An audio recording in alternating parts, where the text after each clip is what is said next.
What's going on, everyone? Welcome to another episode of Bro History. It's Henry Szamotah and Danny Abdel-Jabbar. Danny, you're back. Nice to see you, man. I'm back, dude. How are you? Carl, nice to see you. I've been better. Okay. I've been better. I don't know. I feel kind of sick to my stomach right now. I'm not going to lie. I've had this sense of looming doom since, the war started. Why don't we just get started right away and just cut through the subtleties? How are you feeling right now? We haven't really talked since the invasion started. Well, we talked personally, actually. I saw you actually a couple days ago in person. However, we haven't talked in podcast form. Yeah, I mean, it's very uncomfortable. I'm starting to get a little bit burnt out on it, but I feel like an obligation, for both the show and all the people who listen to pay attention. And it's a bummer, man. I have seen way too many dead bodies, and it's just kind of something that comes with the territory. And I think you were talking about this a while ago when we were doing the Korean War episodes, which are effectively on pause for now. But you were talking about an author that, she was very, affected by reading all the terrible things about war. Do you remember who I'm talking about here? I'm drawing a blank. The author of Rape of Nanking, Iris Chang.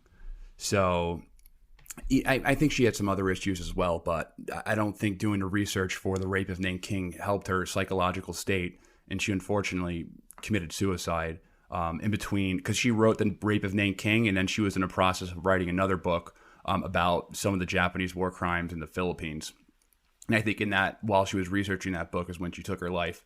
But, I'm not sure if this is true or not, but I've just heard this, that if you do heavy research into very dark, sad topics like this, especially war, where, you're researching just a lot of human suffering, you can experience side effects of PTSD. We don't have like a sponsor for the show right now, but I encourage anyone who might be feeling, kind of negatively like this and kind of feeling down I encourage you to look for help. It doesn't make sense to go it alone. There are plenty of, companies and apps and things like that you can use, relatively quickly and inexpensively to talk through some of these issues. And I certainly intend to talk with my therapist about just some of the way that I'm feeling about this too, because like I said, I've seen too much shit already, and what's crazy about doing the research for this, as it relates to the author that you just mentioned, is that, one thing that we get is live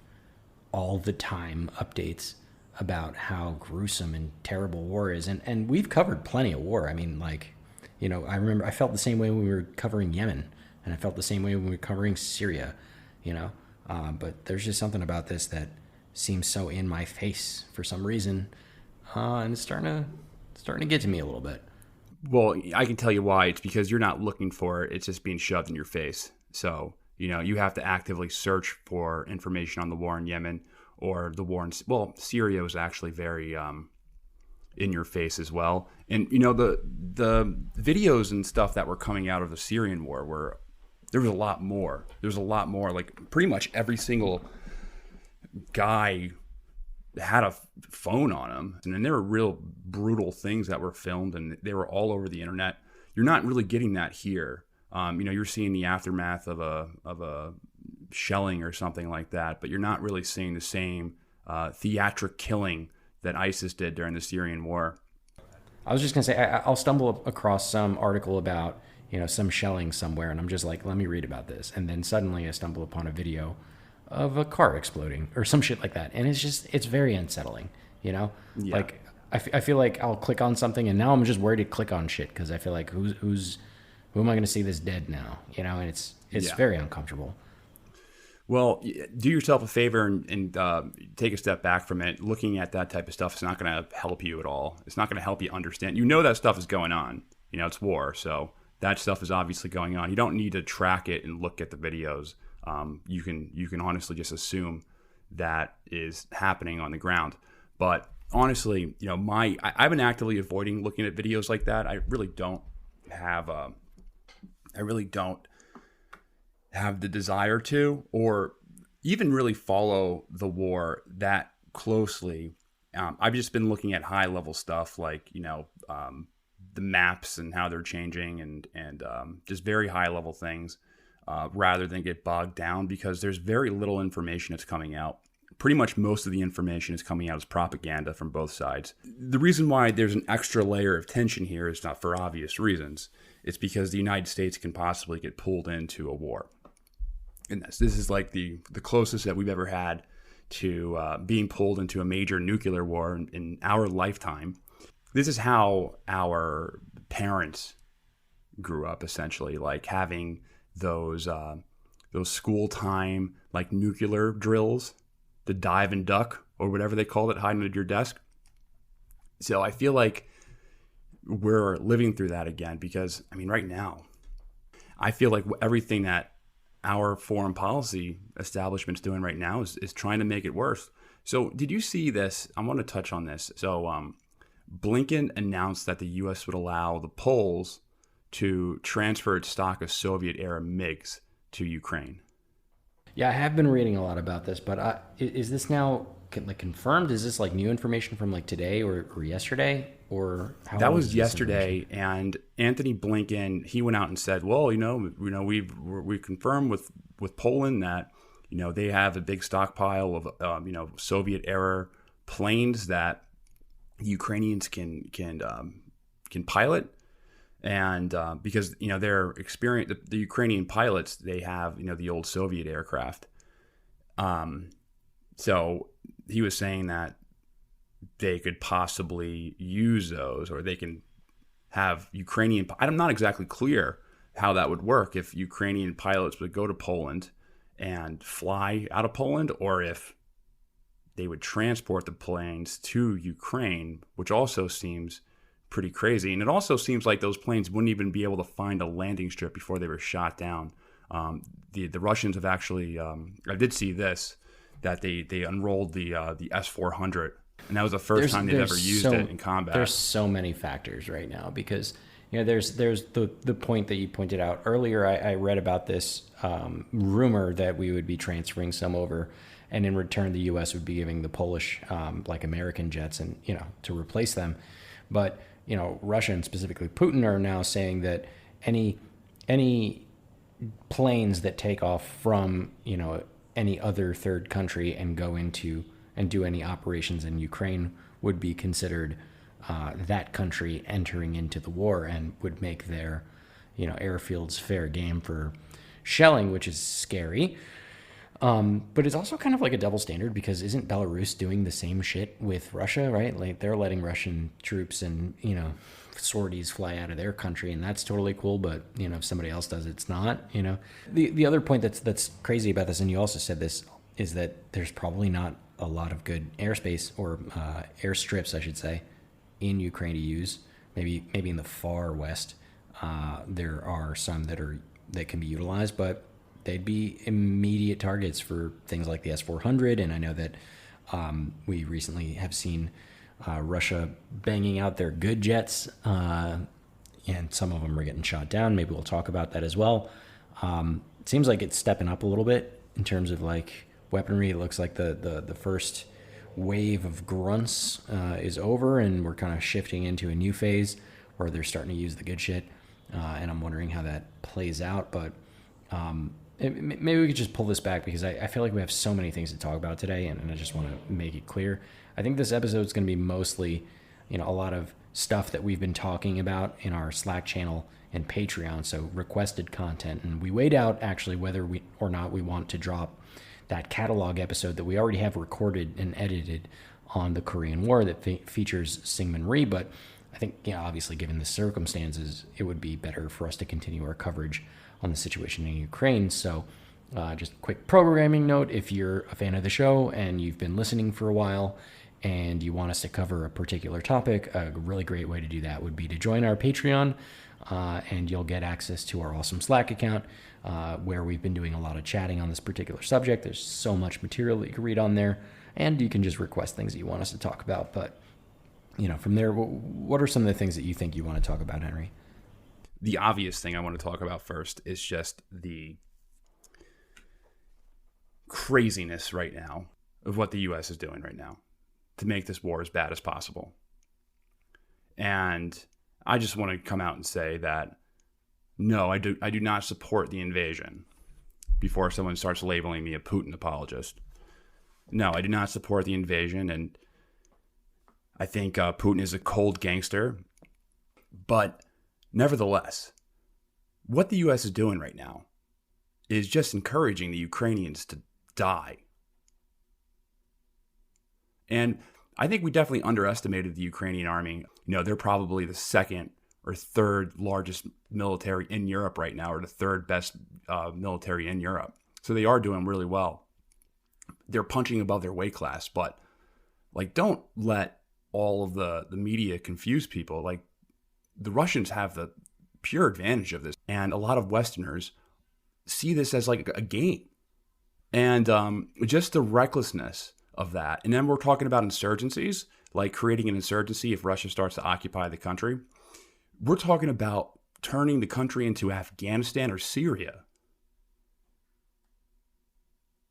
Just like sink that in. Like, we're talking about transforming this country into a battleground that takes the lives of hundreds of thousands of people. You're going to fund resistance fighters. You're going to have foreign fighters from all over the world come in there, which is already happening.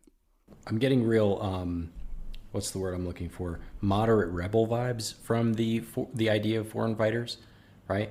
Like, the idea is that we go ahead and support an insurgency, and then it gets co-opted by some of the nasties. Because, you know, I give props to the people who legitimately want to help Ukraine militarily, and they're not crazy. Maybe they're Ukrainian from abroad. Maybe, you know, I don't know. Maybe they can provide expertise and they truly just want to help. But let's be real.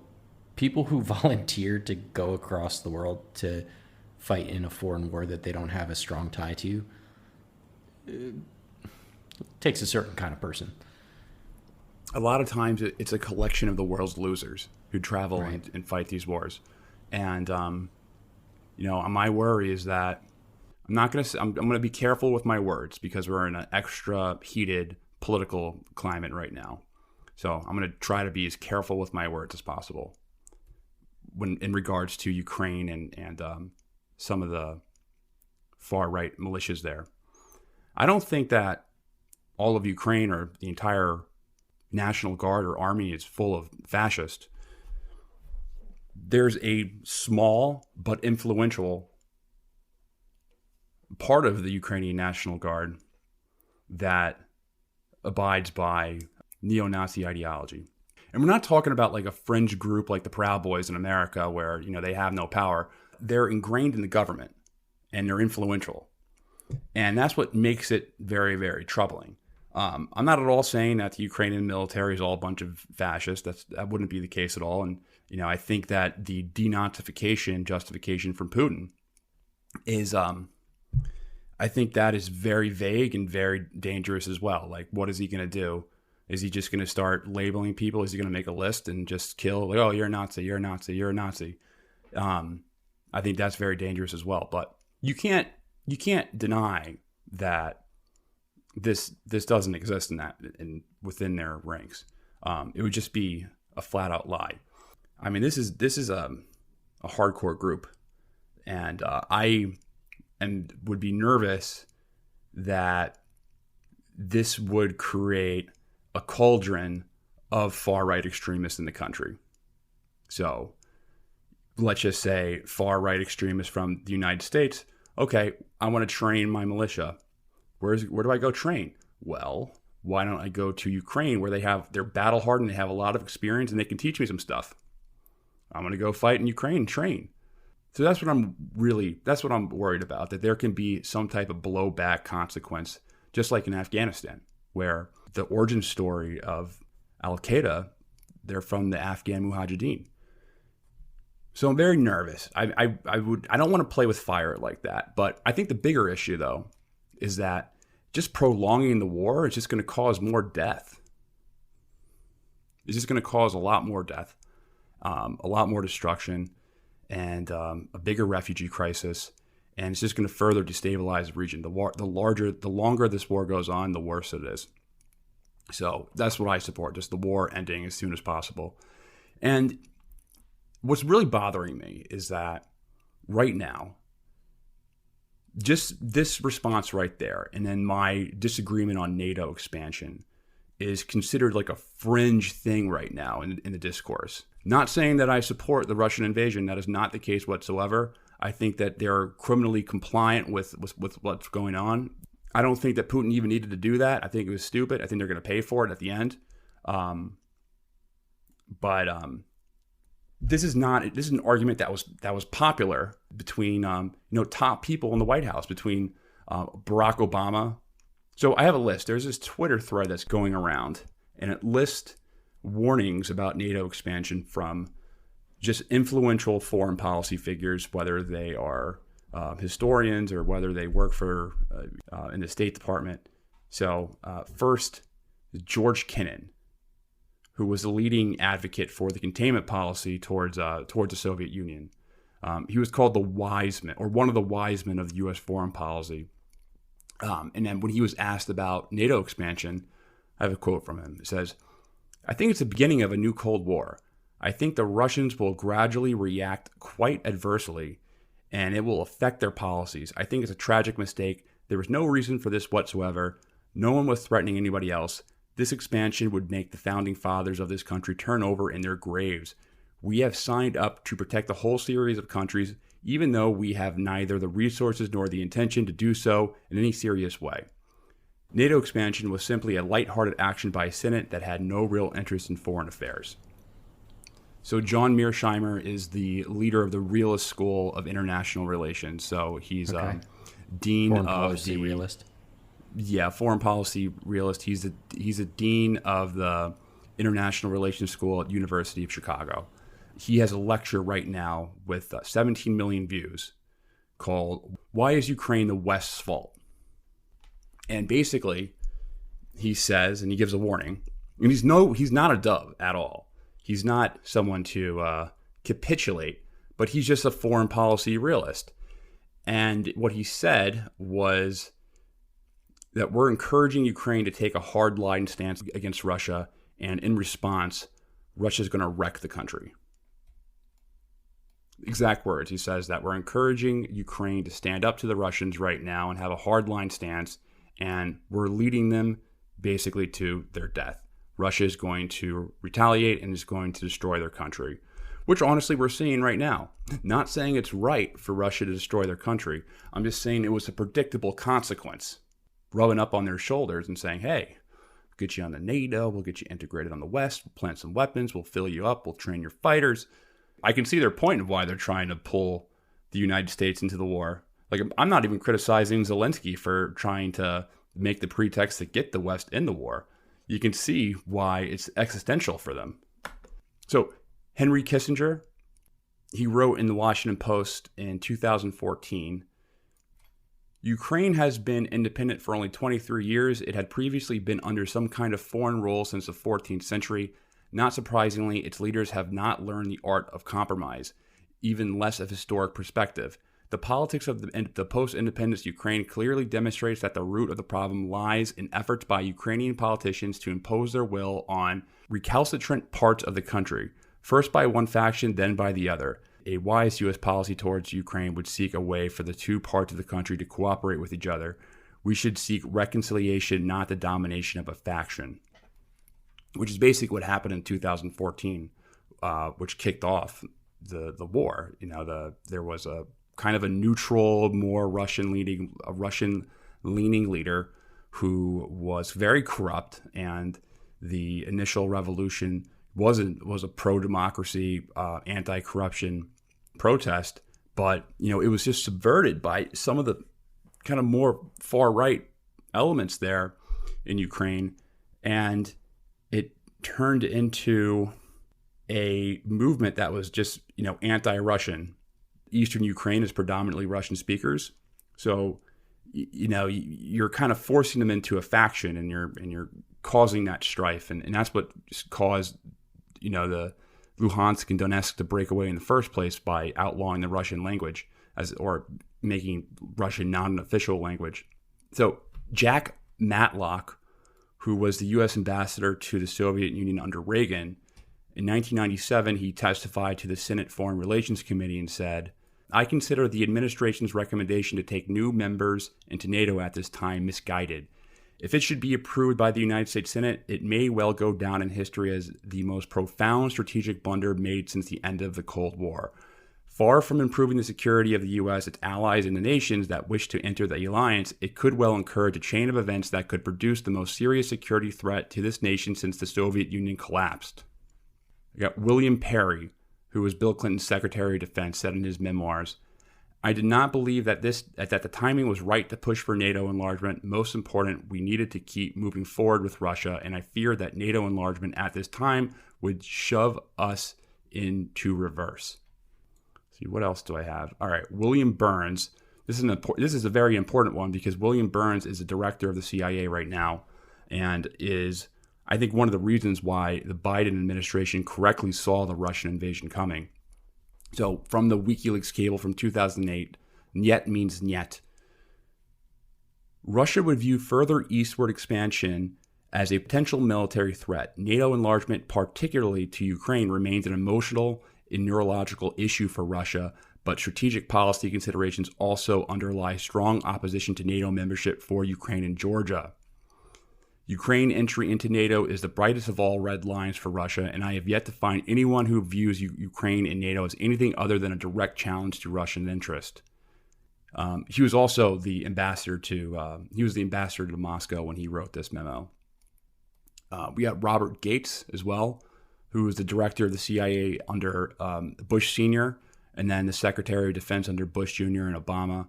In his memoirs, he wrote, "Moving so quickly to expand NATO was a mistake. Trying to bring Georgia and Ukraine into NATO was truly overreaching and an especially monumental provocation." Like, none of these people are doves. Here's another one. Robert McNamara, Secretary of Defense under Kennedy and Johnson, the guy who helped lie us into the Vietnam War. He was in an open letter to Clinton. "U.S.-led effort to expand NATO is a policy error of historic proportion and would foster instability in Europe." Yeah, the reason why I'm listing all of these people is because none of these people are like anti-war doves or anything like that. These are all people who believe in like the U.S. security state. All of them saw this coming as a consequence for expanding eastward after the fall of the Soviet Union. Yeah, I mean, I find it really fascinating, and I'm just trying to parse through some of this because, you know, it's easy to look backwards, like hindsight is 20/20, right? And so it does seem like all of these folks have you know, predetermined that this was going to happen, and you know, I just wonder about it because this is, I don't know how to explain myself here.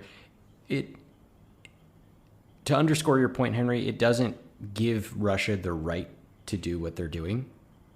But I think this context helps because, you know, to another point you're making, we're kind of pumping them up. We're pumping up the Ukrainians and we're saying like, yeah, go get them.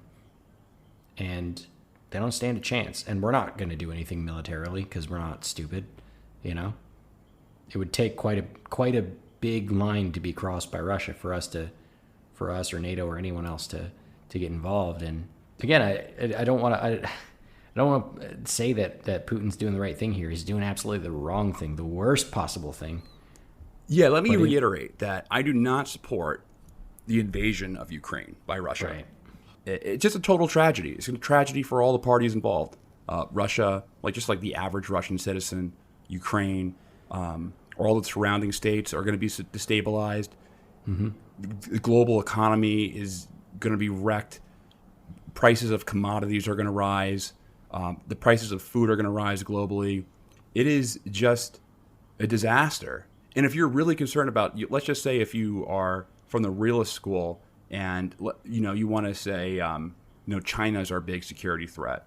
This is just going to push Russia and China together, and you can see that. Mm-hmm. It seems like Xi Jinping gave Putin the okay to invade. Seems like he pretty clearly said, hey, I'm going to do this. And he's like, all right, make it quick. That's how I imagine that happened. Well, that's an interesting segue, Henry, and I want to bring up a topic that was brought up in one of the threads in Slack surrounding the interactions between China and Russia regarding the war. And I kind of also want to expand on this a little bit and just talk generally speaking about all the other nations who have either outright supported the Russian invasion or who have notably abstained from denouncing Russia's actions in the recent UN vote. And, what's interesting about this topic, I think, is that our media definitely makes it look like Russia is all alone in this particular war, and that in a vacuum they're just being incredibly evil. But with a closer inspection of what's going on, in foreign policy, it actually shows that there seems to be more support for Russia, either explicitly or implicitly, than what we're led to believe from the Western media. And I want to be careful here to draw a distinction between abstaining and denouncing Russia outright. I do think that it's important to take a look at those abstain votes, because when we think about how Russia's actions in Ukraine are impacting foreign relations globally, you kind of want to look at the ones that either chose not to vote or, voted to abstain. Okay, so some context for what I'm talking about here. On March 2nd, just a couple days ago, it's the 7th today, so 5 days ago, the United Nations General Assembly, they overwhelmingly voted to reprimand Russia for invading Ukraine, and they also demanded that fighting stop and that Russia withdrew its military. And the vote was in favor by 141 nations, so it's a lot, the overwhelming majority, and 5 nations decided to reject that premise. And notably, though, there were 35 abstentions, which means that 35 countries decided neither to reprimand Russia nor support Russia. So here's a full list of all the countries who abstained in alphabetical order. So Algeria, Angola, Armenia, Bangladesh, Bolivia, Burundi, Central African Republic, China, Congo, Cuba, El Salvador, Equatorial Guinea, India, Iran, Iraq, Kazakhstan, Kyrgyzstan, Laos, Madagascar, Mali, Mongolia, Mozambique, Namibia, Nicaragua, Pakistan, Senegal, South Africa, South Sudan, Sri Lanka, Sudan, Tajikistan, Tanzania, Uganda, Vietnam, and Zimbabwe. And you can actually add to this. Sorry? So the emerging world. Effectively, the emerging world. There's also some interesting ones here. People who chose not to vote at all, right? And Azerbaijan, Burkina Faso, Cameroon, Eswatini, Ethiopia, Guinea-Bissau, Morocco, Togo, Turkmenistan, Uzbekistan, and Venezuela. But I think Venezuela actually couldn't vote because they didn't pay their UN dues. So there's that. I'm not going to go into every single nation that voted to abstain or who outright rejected the UN vote to reprimand Russia, but I do want to go over a couple of noteworthy interactions there. So maybe we can start with the 5 nations who voted against this resolution just outright. And those were Eritrea, North Korea, Syria, Belarus, and of course, Russia, right? And I'm not particularly surprised by the countries. Repeat that. Eritrea, North Korea, Syria, Belarus, and Russia. Okay. Right? Like I said, I'm not surprised by this list, except for maybe Eritrea. I don't quite understand the relationship between them and Russia just yet, but that was, I guess, a standout. Well, they're basically like North Korea in Africa. Yeah, basically. Now, Russia and Belarus are a real garrison state. They're a real garrison state that is kind of isolated from the rest of the world. It's interesting because they recently created relationship. They made diplomatic ties back with Ethiopia, which we had talked about, but that was in an effort to take down a certain, the Tigray region. But I don't know. Maybe I haven't really looked into their relationship with Russia, but it may be because they purchase weapons from them. I'm assuming that's probably it. They buy weapons from Russia. Yeah, and to kind of close that loop, Ethiopia chose not to vote at all. Yeah. Which is interesting because Ethiopia, out of all the African nations, they had one of the closest relationships with the United States. But there seems to be some tension as of late because of the war there. That's right, which is still ongoing, which is nuts. Mainly because there was a change in leadership, but we're going to get too far into that. I don't want to. We have a lot of episodes that cover the Ethiopian War. Right. Listen to them. I think they're pretty important. Yeah, go on. Sorry. So obviously Russia and Belarus make sense. Duh, they're going to vote no. North Korea making the list doesn't surprise me, but I think, in my opinion, it's more of them feeling left out of the news cycle. They've been firing a bunch of rockets into the sea to get some attention again. So, not surprised by North Korea, but I want to dig into some of the other votes, specifically the abstention. I want to start with India. So, India, their abstention kind of makes sense to me, because the relationship that they have with Russia has been getting stronger over the years. India is, of course, a democracy, and depending on who you ask and when you ask, India might be considered more Western-leaning, though that opinion is in hot debate. But the reality is that India and Russia have quite a bit of economic ties with one another. I read that just last December, Modi and Putin signed a bunch of defense agreements, one of which included India's procurement of more than 600,000 assault rifles from Russia, among many other weapons packages. So you can imagine that India wouldn't want to sour that deal by condemning Russia outright. So it kind of makes sense that they would abstain. Now, Modi did make a call for like an immediate cessation of violence, but I think that's just more political talk than action. The actions. Yeah, so did the Taliban. Yeah. What was it? We were joking about this in Slack the other day. You were saying how it's 2026. The Taliban has brokered peace between Ukraine and Russia. In the Kandahar peace talks. Yeah. That'd be something, man, wouldn't it? Anyway, let's get back to these list of these folks that abstained. So the one that's that brought us to this segue was China. So, we've talked about China and Russia a lot in the past, and I don't think we should particularly rehash every single point. If you want more information about that, you can go back and listen to some of those episodes. Officially, China hasn't taken a side in this particular conflict. On the one hand, I think China has a pretty good relationship with Ukraine. They care about doing business with Europe generally, and they don't want to interrupt their plans for the new Silk Road, right? The Belt Road Initiative. On the other hand, though, we have been seeing this, increasing relationship developing between Putin and Xi, and we see this manifesting in the form of tighter economic relations, military, like war games and things like that.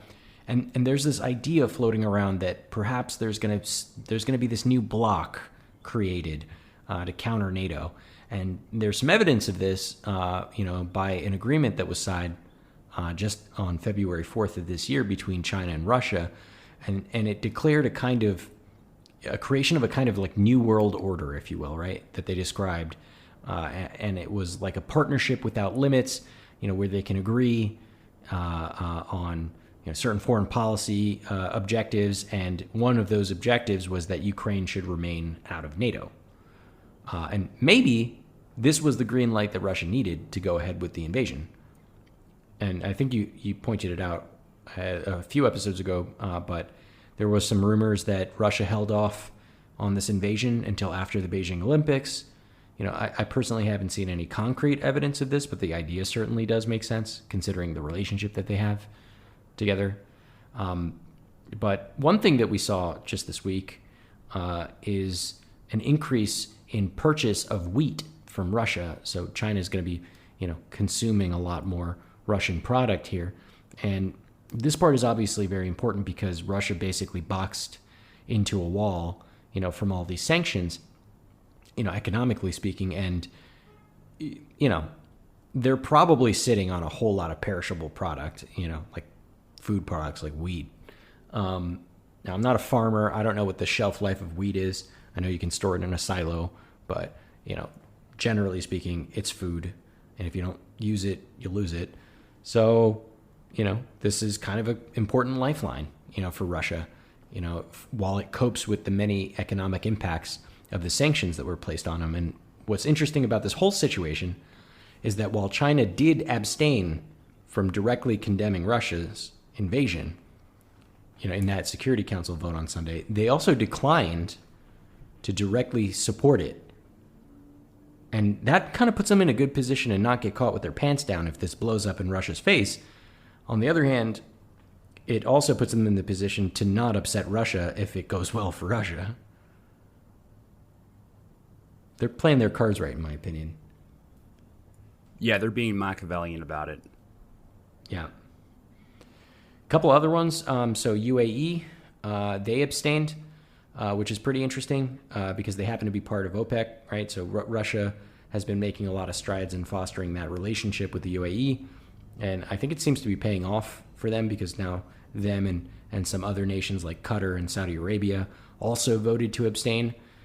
They also happen to be oil-producing countries. So as far as remember that video of MBS, right after he killed Jamal Khashoggi or had Jamal Khashoggi killed? Putin saw him I think it was at the G12. He's like, "Hey, what's up?" They give a very warm pound and hug. Yeah, I do remember that. It was right after, and everyone was like, how will Mohammed bin Salman be treated after the brutal murder of journalist Jamal Khashoggi? And everyone's like, will he be isolated? Yo, what's good, bro? Talk to him? And then Putin's like, hey, what up? What's up, man? You killed journalists? I killed journalists. Yeah, I remember that. And that's good context. You killed your first journalist, man. I killed a bunch of them. I think that's good context for this because I think that Russia has been doing a lot to make sure that they gain the favor of all these other oil-producing countries because that's a strategic move, against very specifically the United States, right? Okay, you sanction us, we're gonna fuck with oil supply worldwide. It's an interesting angle. I got maybe two more that I want to dig into for this. So this one was interesting to me. Hungary, as a part of the addition to the abstentions. So you would think because they're in Europe that they would vote in line with their neighboring countries, but they didn't. And something I learned about them that I'd love to dig into a little bit deeper in the future is that apparently before this war, there were some other countries in Europe who had similar issues with Ukraine around the rights of their respective ethnic minorities that were living in Ukraine. Now, I gotta admit, I have very limited knowledge on this particular subject, but from what I've read so far, it seems that Romania and Hungary and Poland have all made some similar claims that Russia has made as a pretext for this war, where their ethnic minorities were mistreated in one way or another. Perhaps maybe not to the extent of, the Russians in the Donbass, but certainly they had very similar qualms with the way that Ukraine was treating their ethnic minorities. Of course, Poland and Romania both did vote to condemn Russia, but that just makes me question why Hungary decided to abstain. So I'll have to look into this a bit further, but I don't know. I found it very interesting that a European nation ended up on this particular abstention list. And again, I want to underscore that voting to abstain is not the same as voting to not condemn Russia. But it certainly does raise some eyebrows. Yeah, it's like voting present. Yeah, I don't know why exactly Hungary decided not to vote. I don't know if that's like a Viktor Orban thing or what, but yeah, that's something I need to look into. I don't really know that much about it. Yeah. Last one on this topic, and then we can move on. So the stands, right? So we all know about the stands: Kazakhstan, Uzbekistan, Kyrgyzstan, Tajikistan. All of them abstained from voting.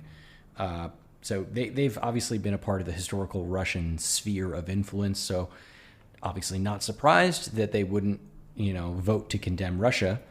But I will say that the context under which they probably did not vote to condemn Russia is equally interesting. So I learned today that apparently 1 in 10 citizens of Uzbekistan, Tajikistan, and Kyrgyzstan work in Russia.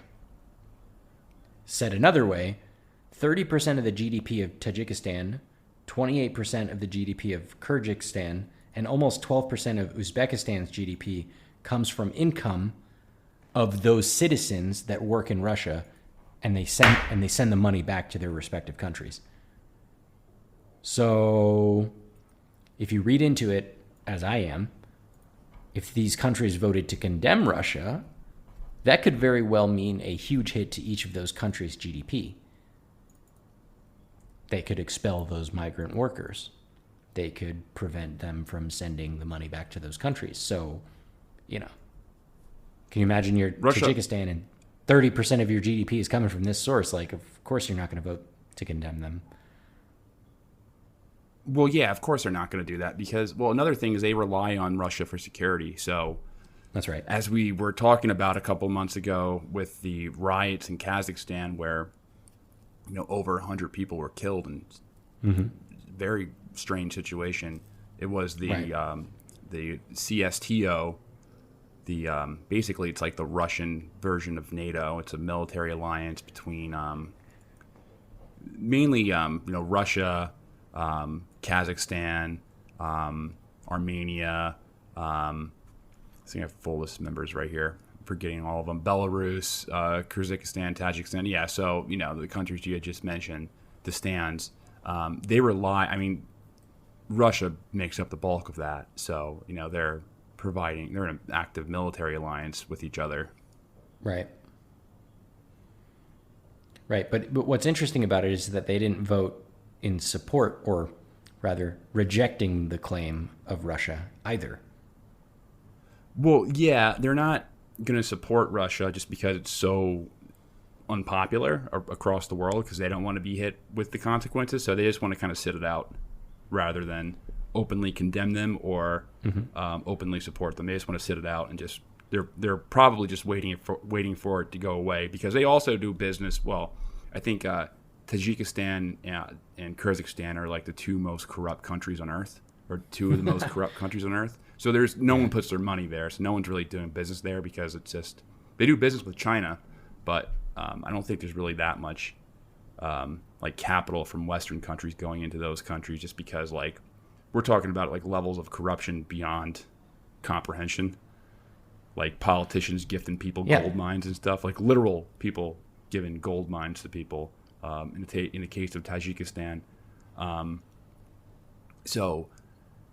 still think there's something to be read into there, right? They want to sit it out, but the North Korea doesn't want to sit it out.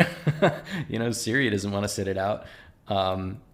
Syria is obviously infinitely grateful to Russia, in the Syrian civil war, for their support there. But it's just funny that they are in line with them in alliance militarily, and Russia even came to Kazakhstan's support very recently, and they still didn't come out and support Russia in their endeavors.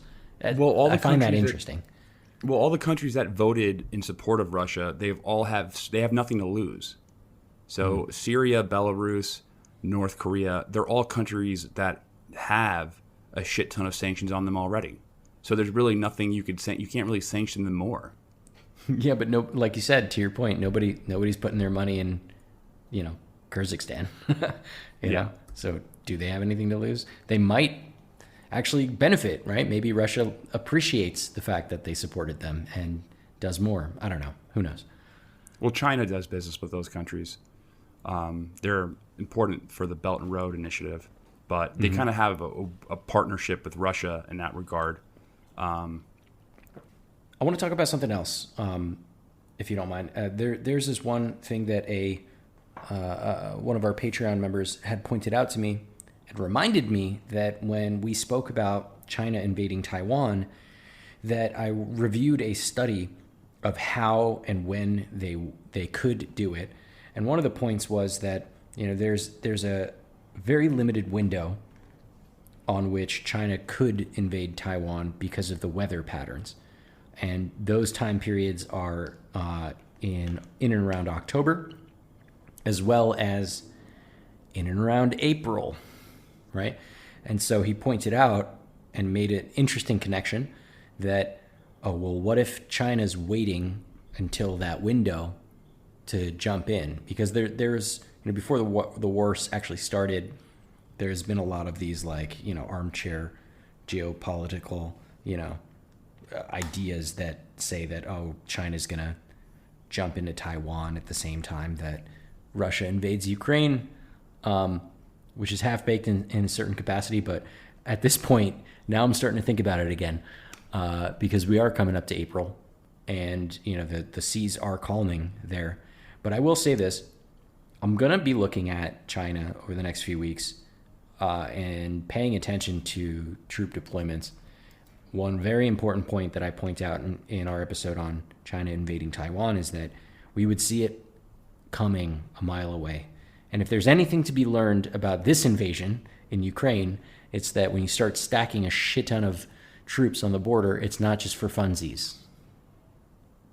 So I'll be watching that. What do you think? Well, I was burnt once with that, so yeah, you were more right than I was in predicting the invasion. I psyched myself out and said, nah, they're not going to do it.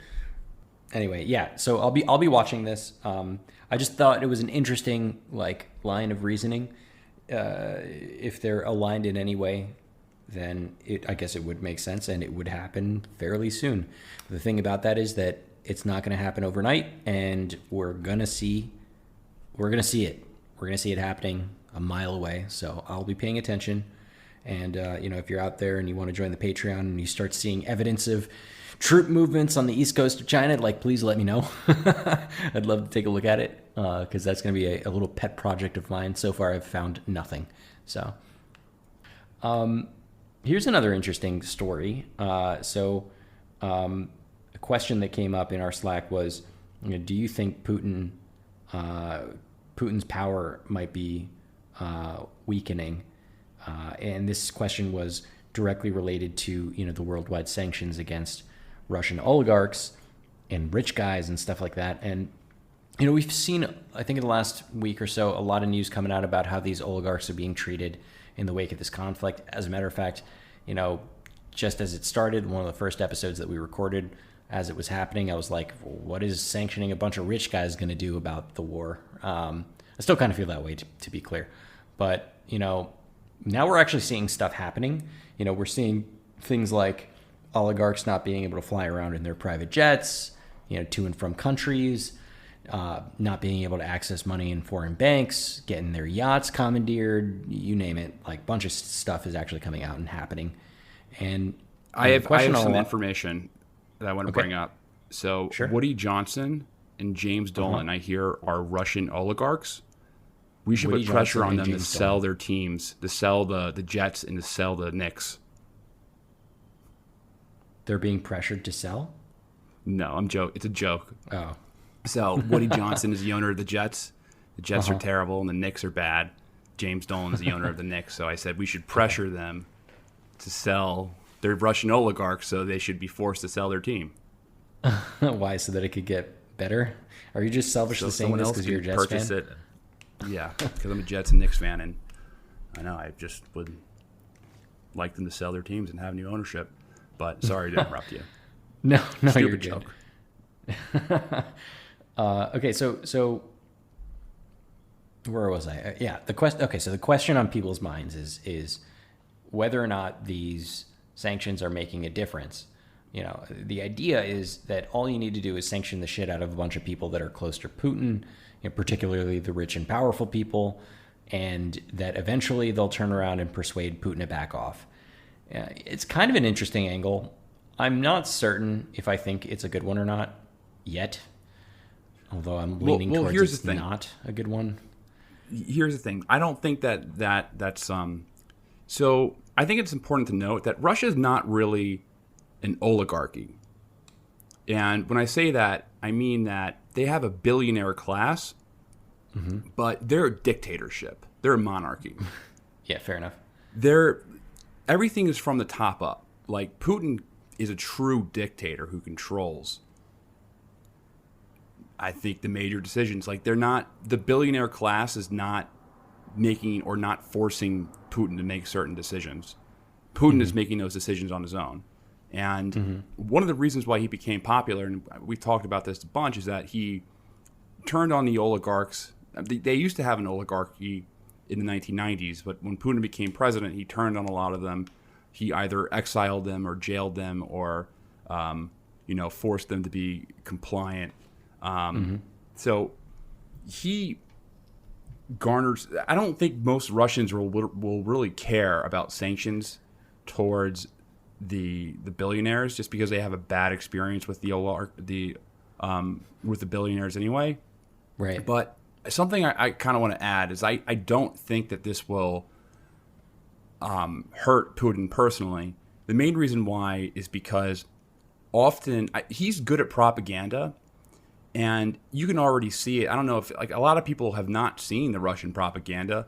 I think it's worth taking a look at, even if it's Russian propaganda, because it's just interesting to show you what's in the mind of the average Russian or what they're being fed.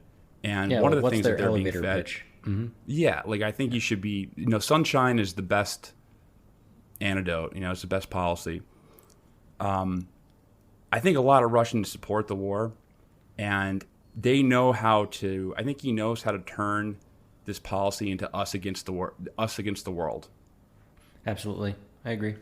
So often when you see hardcore sanctions hit countries, it actually empowers regimes instead of causing right. It gives them ammo. Because it gives them ammo. They can say hey, they hate us because we're Russians. This is an attack on the Russian people. Right. So I think that this will Iran most likely, does the same thing, right? Exactly. Iran is the same way. I mean, to a certain extent, North Korea does too, but that they're an interesting exception. But yeah, I mean, every time we sanction Iran, they're just oh, look at these fucking Americans. They're being dicks again, right? We're Iranians. Let's unite, right? Nevertheless, I still want to take a look at what's going on with these oligarchs, because the idea is that, maximum pressure on these oligarchs, and then maybe it'll make an impact. I mean, because legitimately they do have a lot of money, and they might not have the ear of Putin in the way that many people believe that they do, but they certainly have an impact on the economy, and therefore, the Russian people, and maybe that has enough impact to make a difference. So let's just take a look at some of the oligarchs that have been put under these severe sanctions and just see where they're at today. So there's this one I'm sure you're probably familiar with, Russian tycoon Oleg Deripaska, right? And he was known to be very close with Vladimir Putin, and he recently called for the war in Ukraine to be stopped as soon as possible. That happened today, March 7th, on Twitter. And he said, "We need peace as soon as possible, as we have already passed the point of no return. The entire world will be different. Russia will be different as well." So that's what he said.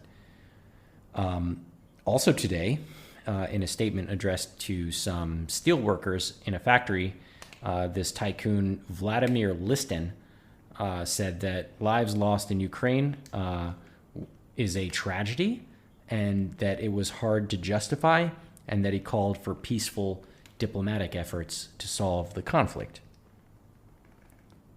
Just yesterday, a wealthy Russian businessman, Oleg Tinkov, announced publicly that, this one's interesting, he announced publicly that he is no longer a billionaire. Apparently he lost a shit ton of money after all these sanctions that were imposed on him, over the war in Ukraine. And he also, interestingly enough, he asked the media to stop calling him an oligarch, which is kind of a boohoo moment, I think. Well, I think it's fair. I think that's fair, because oligarchy is just a term. It means rule by a few. Right, and but I don't think it's just kind of a word we use for billionaires. I honestly don't think I don't think he's saying stop calling me an oligarch, because that's factually because I have no power. Right. I guess maybe. Yeah, I think he's just saying stop calling me an oligarch because it's mean. Stop demonizing me. And so I think it raises an interesting question for me, and it's whether or not we think that robbing all these rich guys of their wealth has an impact on Putin. And at least, from your perspective, Henry, it doesn't seem like it would, and, Russia's invasion in Ukraine, I'm just not certain, just like you, that sanctioning these people will have any impact on this current conflict. But I can certainly understand the logic, right? You apply maximum pressure to those that are around Putin, and the idea there being that, if enough of them try to call in a favor, so to speak, with Putin, maybe it makes a little impact, right? But, in the case of that former billionaire, I just wonder out loud, like, if we're pretending that, it is an oligarchy, even though, as you pointed out, it probably isn't, and Russia is more of a dictatorship, right? And they don't actually have as much power as we think they do, but let's pretend that they do.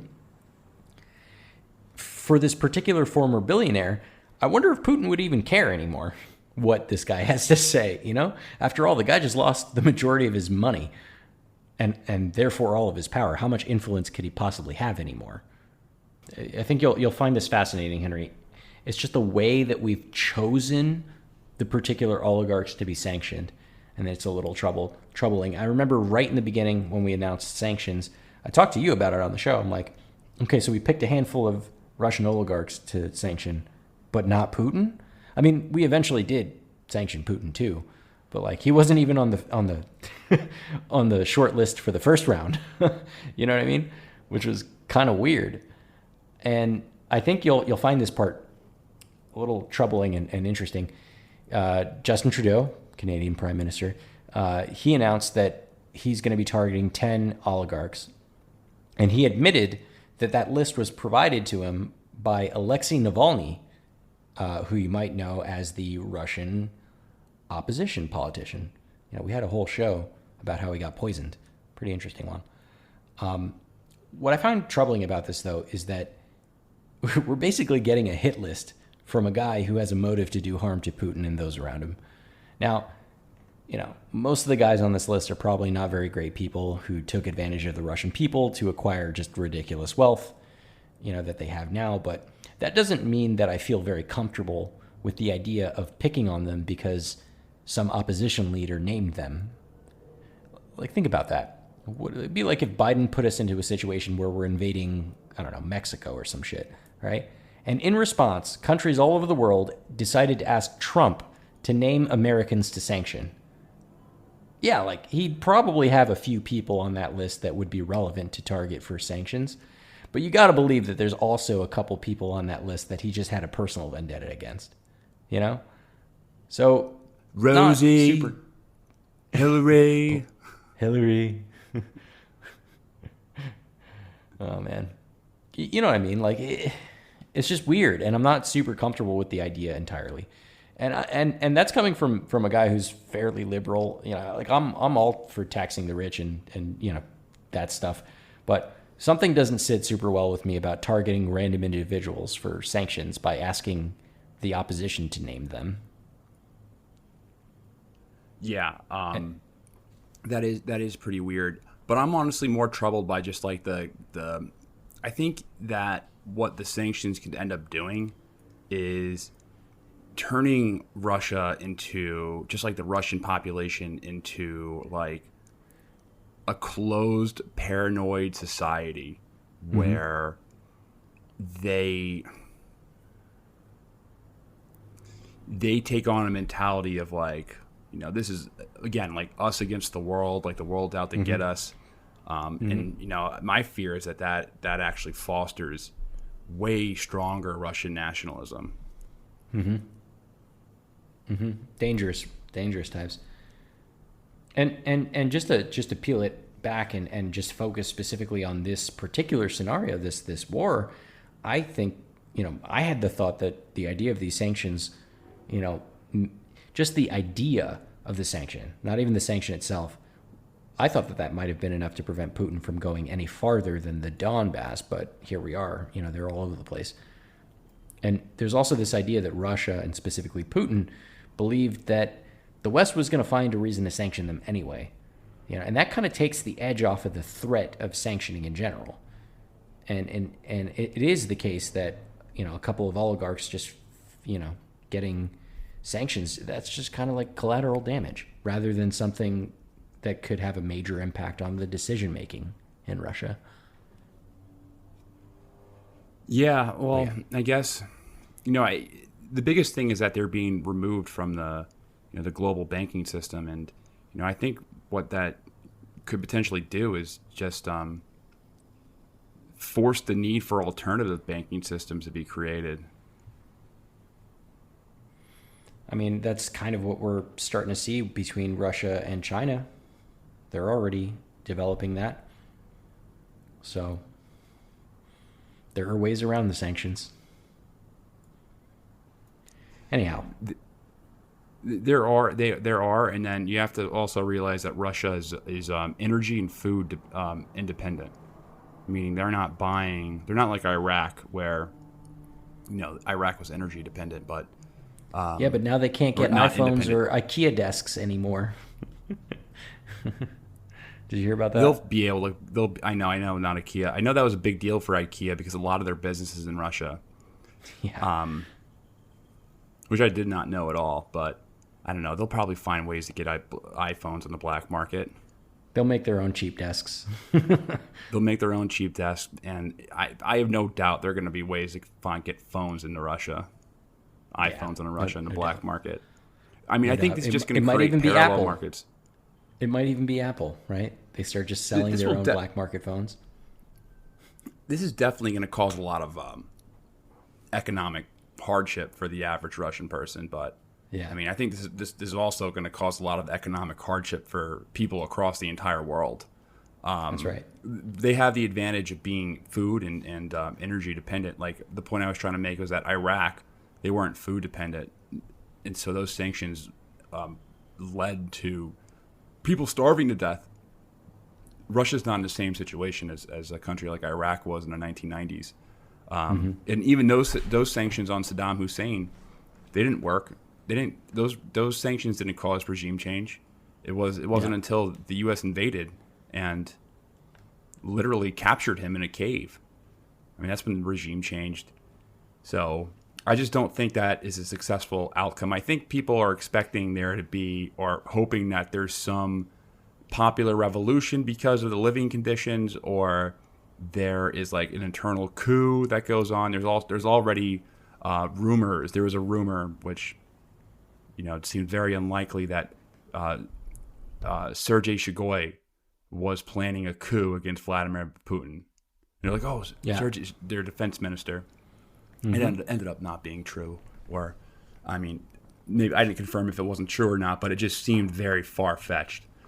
So I think people expecting that to happen, I don't. I mean, I just don't. Hey, I guess I'm not the best prognosticator. That's the word, right? Yeah. Prognosticator of what's going on in Russia. But I don't think, if you're hoping for that, I don't think it's going to happen. Like, I don't think there's going to be a coup against Putin. Yeah, I mean, even if there was, I think that kind of raises a bunch of other interesting questions. Violent change of leadership doesn't always work out very well. I mean, when in 2014, when the Euromaidan stuff happened and, the leadership changed in Ukraine, look where we're at now, for better or for worse. Things happen, right? Yeah. Shit changes. You never know. Yeah. You never know what freak behind the guy that you dislike is going to show up afterwards. Mm-hmm. And not to say that Zelensky's a freak or anything like that, but the decisions that Zelensky Poroshenko was made, a freak. Yeah, he certainly was. The decisions that he made, freak. For better or for worse, I think, had an impact on where we are today. So maybe we can jump topics because we're getting kind of close to the end of our discussion here, and there's still so many other interesting little news stories that I wanted to go over, but I wanted to chat really quickly with you about the humanitarian corridors. Have you been following any of the news on this lately? I haven't really been keeping track of them too much. I know that there's like opposite claims. I haven't looked into them. From what I've seen, both stories seem like propaganda, the pro-Ukrainian and the pro-Russian side.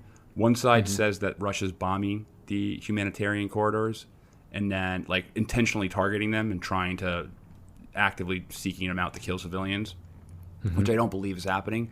And then the Russians are saying that the Ukrainians are using those people as human shields. So I'm not sure what to believe, and I'm just kind of waiting for. I'm really just waiting for a book to be written on this to come up with my conclusions. Yeah, I feel you. But I'm on your side on that one, but it doesn't stop my curiosity. So I just kind of want to talk a little bit about it because I've been doing a little bit of digging on it. And I'll premise this by saying exactly what you're saying. I think all of the information I'm reading is highly propagandized on both sides.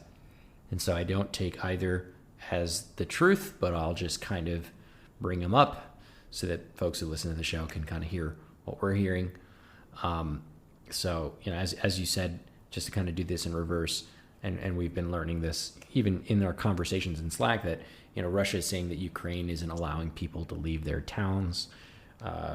According to some sources, there's like 182 instances of civilian cars being shot upon by the Ukrainian forces, and there's videos and all kinds of crazy shit happening, and on the other side, the Russians are allegedly mining roads, meaning putting mines in roads, bombs that would be used for, civilians to leave and flee. And, everybody's kind of talking shit on both sides. And the unfortunate part about this is that there are indeed a lot of Ukrainians that are kind of stuck where they're at right now. And I want to say that at the same time, there have been 1.5 million Ukrainians that have fled successfully. And I feel like that number is probably going to be irrelevant in the next few hours. It'll be more. And I'm still not certain the scope of this particular problem because, my gut tells me that this is an isolated incident that's being exaggerated on both sides.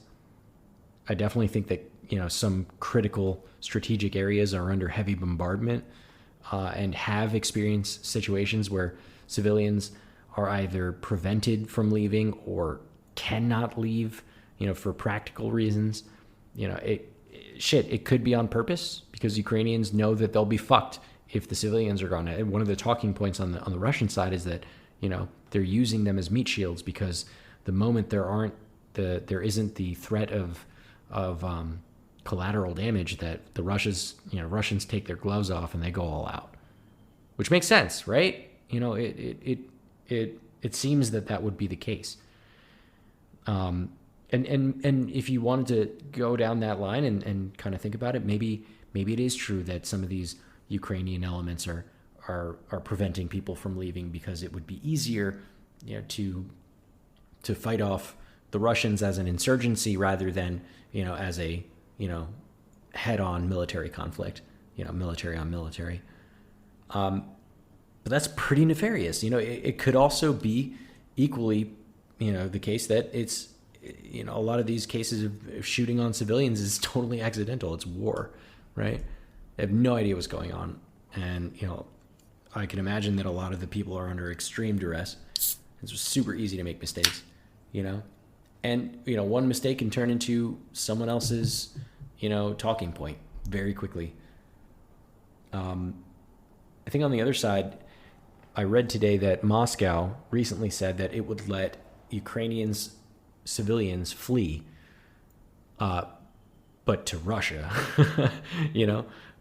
so they're opening up these corridors on the eastern part of Ukraine where if you want to flee, you're going to go to Russia.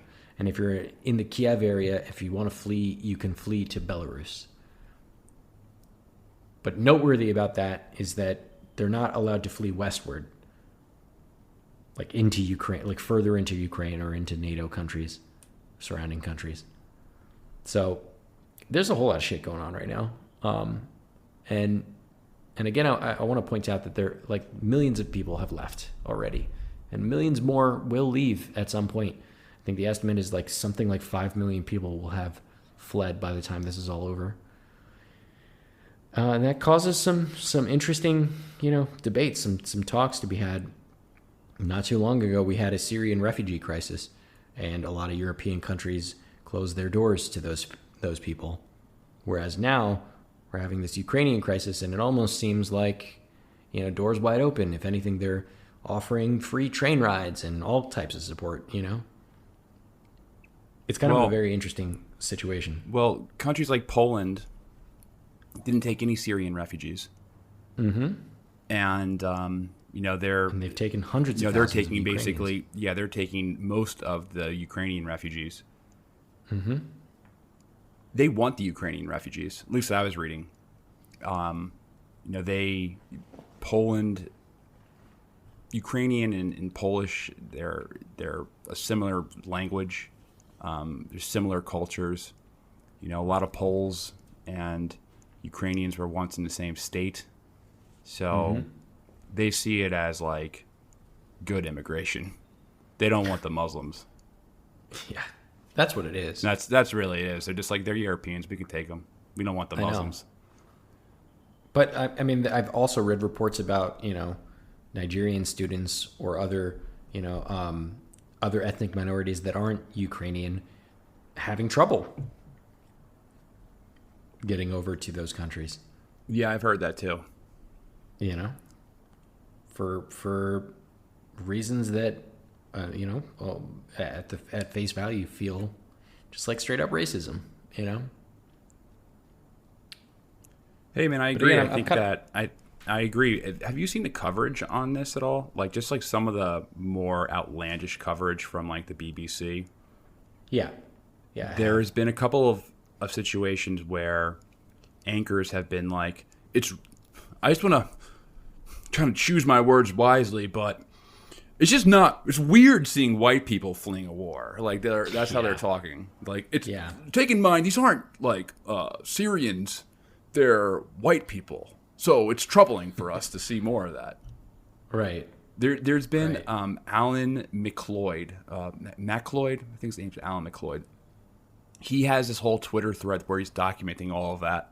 Like I encourage you to look at that. It's very interesting. But he just goes over like the double standard between how the world treats like white European refugees, or war in a white European country, and then war in like a Middle Eastern or African country. And I have to say, I used to be kind of allergic to those type of arguments, but I mean, I don't know, it's clear as day. Like there's like a double standard when covering it. You're like, oh, they're Muslims, they've been killing each other for centuries. Oh, this is so uncivilized. It's troublesome seeing a blue-eyed baby as a refugee. Yeah, the one guy was like, yeah, you don't, it's not every day that you see like a blonde-haired, blue-eyed refugee, and it's like, wow, bro. There was this one person on, I don't know what network it was, but I don't know if it was like one of the far-right people they were interviewing or what, but this Ukrainian guy is like, my heart breaks seeing these blonde-haired, blue-eyed white children run. Like, when you're like, oh, that's weird. I mean, that's sad. Of course, it's horrible seeing any child be removed from his home, and but obviously I'm not trying to be facetious, and you're not trying to be facetious at all. These people are going through tremendous pain and suffering, and their lives are shattered. Don't be empathetic. I mean, don't be empathetic. Be sympathetic to how horrible those conditions are, and I think it's very great that Poland is taking all those citizens, those refugees. I mean, despite them not wanting to take the brown refugees, I mean, still good they're taking these refugees. Yeah. You got to take it for what it is. I'm not going to be like, hey, Poland, you can't take those refugees because you didn't take the refugees from the Middle East. Right. I mean, these people need somewhere to go, and like I think a lot of the Ukrainians prefer to go to Poland than to England just because it's an easier transition for them. For sure, they'd also prefer to go to Poland than to go to Russia, which is what makes this recent announcement by Moscow kind of wild. They're like, yeah, sure, you can flee, but you have to go to a hostile country. It seems like that's not an answer. Yeah, I know. That's not a good faith, act. But then again, I've seen the reports about apparently Ukrainians firing on their own citizens for trying to leave, So I feel like everybody's fucked up right now. Everyone's being a dick. That's war, man. They're all bad guys. I think we look at war like an Avengers movie. Mm-hmm. And we don't. People need to process like the reality is that a lot of people are dying. A lot of people are dying, based off like just the casualty numbers I've seen. A lot of people are dying, and it's awful. It's very awful, and every single soldier that dies, despite being either Russian or Ukrainian, I mean, that's like a family that doesn't have their dad anymore, or a mom who just lost her son. Like, it's just very sad. Like, that's why I just want the war to end as soon as possible, and just so there's a peace settlement. And I really don't want there to be some like long-term insurgency where more people die and there's more death and destruction. And I really don't want to see Kiev be destroyed. Like, I would hate if the Russians started really taking the gloves off and obliterating Kiev. Like, Kiev is a historic city where my family's from Kiev on my dad's side. My grandfather is from Kiev. He's not Ukrainian, he was Polish, but he was a Pole in Kiev. And I don't want to see that city destroyed. I don't want to see any city destroyed, but that would just be like an awful thing to see, like this historic Kiev was considered one of the three great cities in Russia. It was Moscow, Kiev, and Odessa were considered the three great cities of Russia. Odessa and Kiev are both part of Ukraine. Right. The Ukraine or Ukraine. It's funny. I've been listening to these lectures by John, by like these older people, John Mearshire and Ray McGovern. And the older someone is, the more often they'll use the word the Ukraine rather than Ukraine, because the Ukraine was a region in Russia. Like an historic region, like the Ukraine, and then Ukraine is the nation. So you hear people say the Ukraine all the time, and more often or not, it's the region. The Ukraine is used by older people who are used to the Soviet Union and the Ukraine being a region rather than like a nation state. Right. Kind of like the South. Yeah, the South.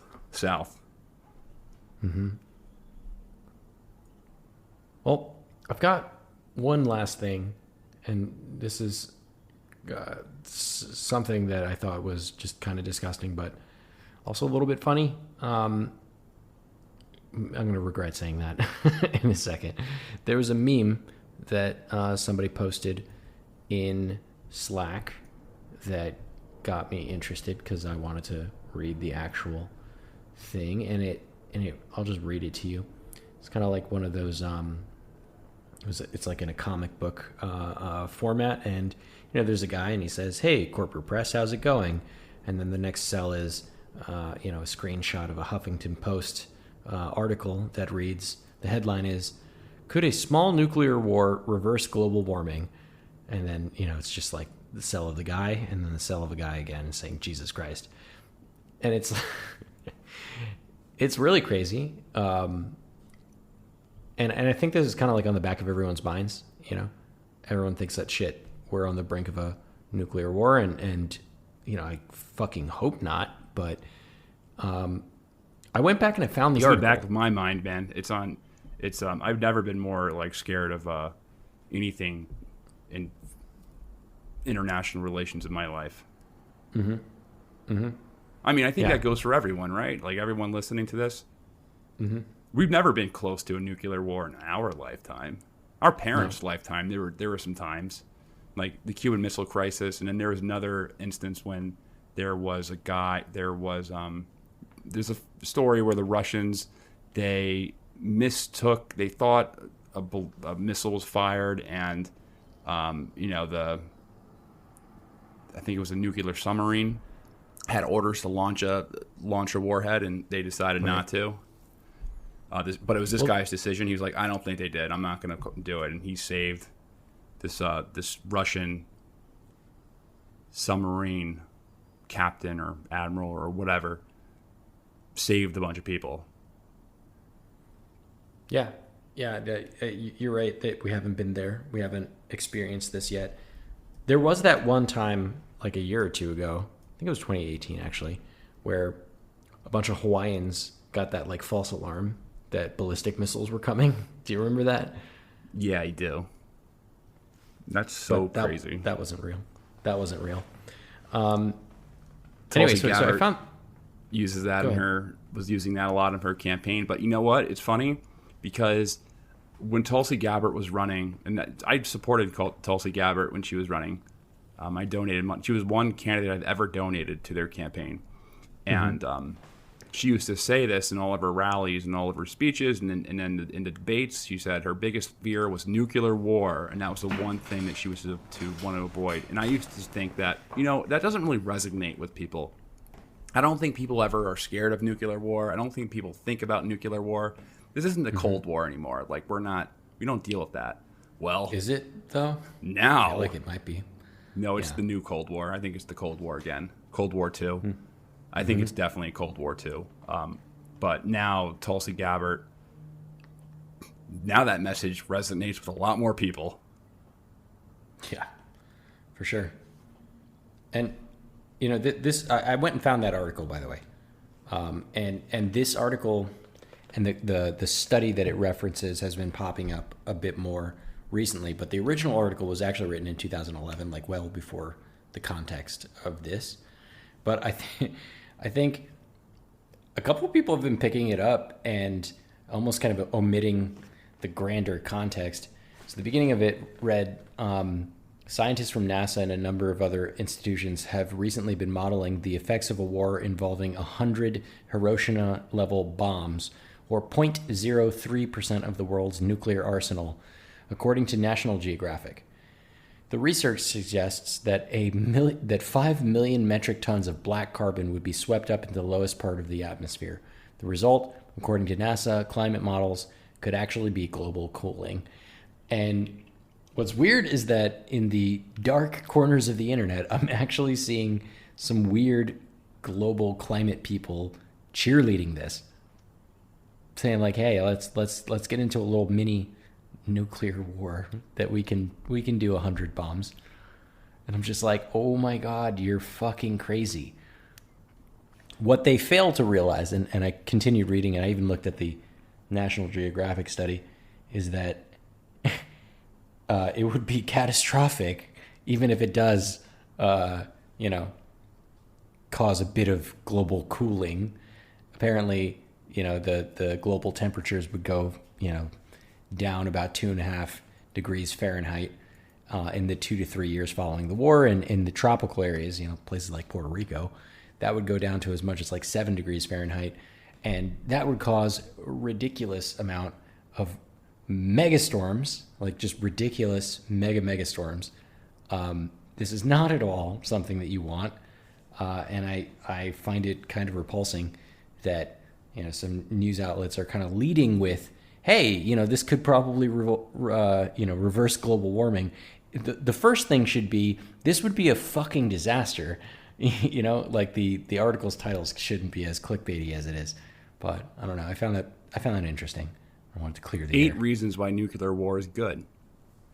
Jesus Christ. Yeah, man. Yeah. I don't think there's any circumstance where nuclear war is good. Hopefully Maybe we blow can up agree a with fucking that. asteroid that's coming towards Earth. That's about it, right? So- Nuclear war against an asteroid. Did you hear about this? So this is interesting, that because no one's really paying attention to the Russian propaganda, and I think you should, but it's like being blocked out completely, and it's worth looking at. But I guess the Russian like daily military briefings, they're done by a guy named Igor Konoshenkov. And he does these YouTube videos for the Russian public about the military and how they're doing and all this stuff. And today, or it was may have been yesterday, he had made a statement that, so one of them was that Russia destroyed the entire Ukrainian Air Force. Another one was that the Russians threatened to, they accused Romania of hosting some Ukrainian fighter jets, and they threatened Romania. They said they were going to bomb their airspace. But then they made claims that the Ukraine was building biological weapons, and they had proof that the United States was funding these biological weapons. And they said they had the documentation that will come out. They have the documents that will Got the documents come out right in here, time. Russia. So it's another thing that's really interesting is that everyone's like talking about false flags right now, and that's what I'm really concerned about, like some kind of horrible attack that happens in Ukraine, and one side blaming the other to, either, I guess in Russia's case, further justify the war, and in Ukraine's case, get other states involved in the war. I find that real scary that these conversations are going on. I don't know. What are your thoughts? Because if that's making its way into the talking points, the propaganda, you gotta know that somebody in a dark corner somewhere has thought about this scenario, or even manufacturing that scenario. I hear a lot of the same thing coming around about Ukrainians trying to build nuclear bombs or dirty nuclear bombs. And, just red alert goes off for me. It's like, hey, this is lying us into Iraq all over again, except the Russia version. Super, super easy to get people scared by saying, hey, bad man have big gun. You know what I mean? Well, Zelensky, so in his speech in Munich before the invasion, he had mentioned, he's like, hey, this is actually a fair point that he made. He's like, hey, the Ukrainians, we gave up our nuclear weapons in return for like economic relief, but because Ukraine had, after the disintegration of the Soviet Union, they had nuclear weapons, but they gave them up. And they gave them up in 1997, and they gave them up in return for like economic relief and stuff like that. And it was like a joint objective of the Russians and the United States was to de-arm them. And right. I guess in that agreement that they would be de-armed, there would be some type of security guarantee. Right. And Zelensky mentioned that. So I think in the context of him saying that, because he did say that we are, maybe we'll start our own nuclear program. And Putin's like, hey, that's it. We got a nuclear program, which he shouldn't have said if, on the cuff of their it was invasion. A stupid thing to say. But it was a fair point, I thought, that they made, because they did kind of, that is true. Like, they did give up their nuclear arms in return for at least tacit security guarantees. Agreements. Maybe they weren't NATO guarantees, but I thought it was interesting. Well, it was from both. That was a context of the nuclear weapons conversation. It was from both. It was from both the U.S. and Russia, right? Like, yeah, that neither of them would fuck with them if they gave up these weapons. And I just want to put this out there in case I wasn't super clear any of the times that we have spoken about it. It would be incredibly obvious if Ukraine was building a nuclear weapon. Do they have the capability? Sure, they have nuclear facilities. They can get fissile material, but in order to enrich that fissile material to the levels necessary to create a weapon, weaponized plutonium or uranium, it takes not only a long time, which I don't think is on the side of the Ukrainians right now, but also it takes a lot of material. It's fairly obvious, and we have watchdogs that have been watching much more hostile nations that have much greater, desire to create these weapons. It would be super obvious, and we would see it. And so far, I haven't seen any evidence of it. And if all we have right now on the nuclear idea is that Zelensky made a gaffe and pointed out that they gave up their nukes a long time ago, and that maybe they should start that process back up. If that's all we have to go on it, that's not sufficient evidence to, lie to the Russian people or the world for that matter about justifications for going into and demilitarizing Ukraine. As far as the biological weapons go, that one's interesting, right? Because it's not like a nuclear weapon where takes quite a lot of time and know-how. You can do biological and chemical weapons fairly easily. They just have a guy with COVID, like in a basement in the quarantine, like Just coughing on a biological bullet. weapons. We have a man Yeah. with COVID in there. Right? Like they just send a bunch of people that tested positive for the newest COVID variant, to go to Russia. Yeah, like I don't know, man. I get frustrated with shit like that because I have read and that particular Russian talking point, and I've even heard about it, in direct talks with people who are close to that, that scenario. And I got to be honest, I don't totally buy it right now. And maybe the reason why I don't buy it is because we've been burned so many times with the U.S. basically lying about, an adversarial nation and their capabilities or their desire to develop these capabilities.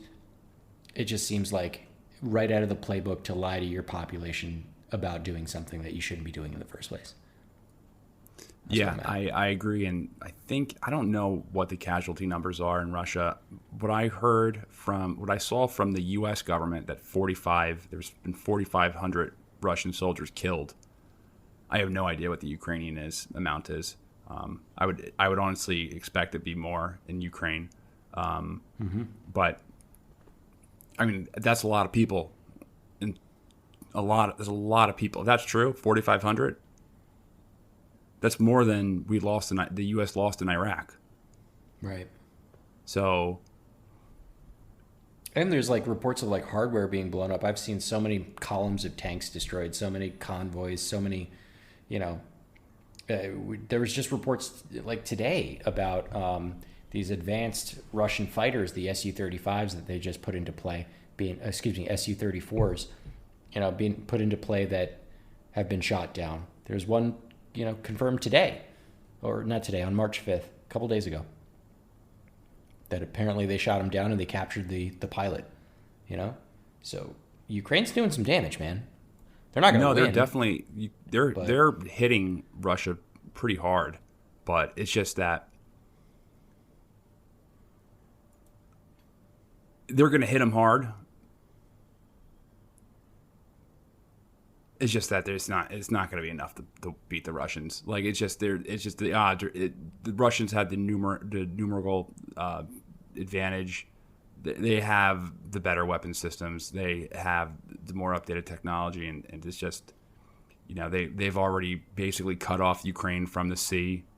They basically have freed up the separatist regions, the claimed territory of Luhansk and Donetsk, and now they're basically circled around Kiev.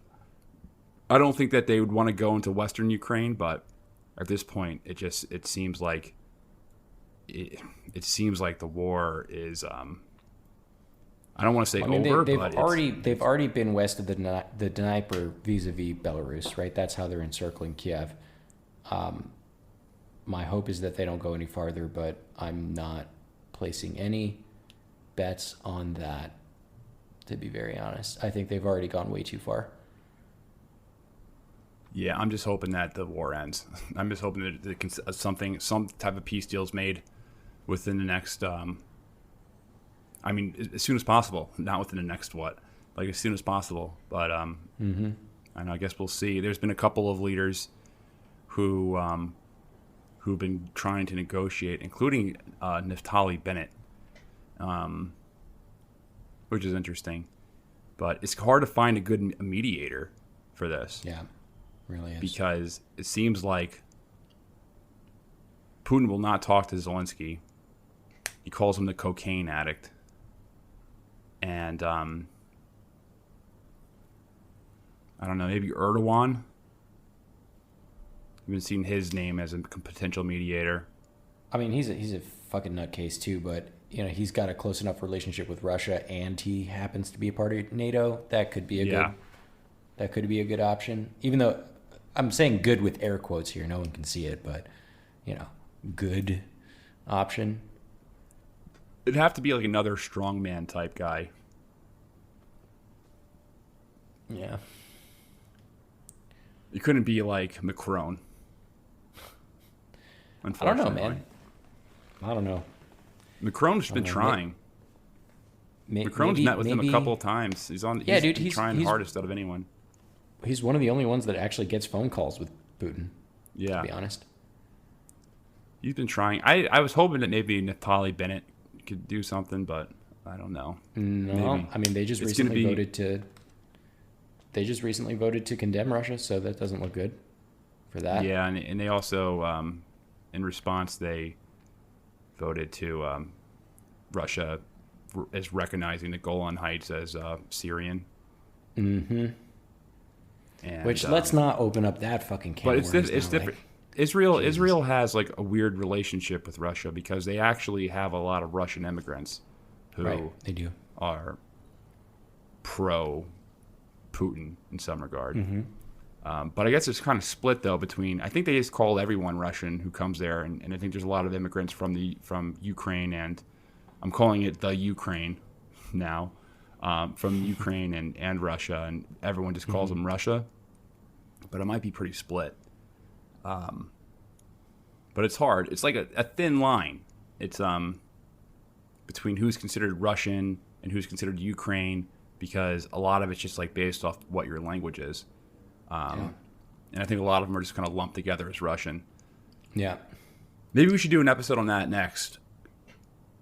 What is Russia? The borders of Ukraine and how that, kind of like the imperial birth, not the imperial, but like the nation states of Russia and Ukraine and how they were built. And I think that would actually be valuable. And I was actually reading on that today. So maybe we should do something like that.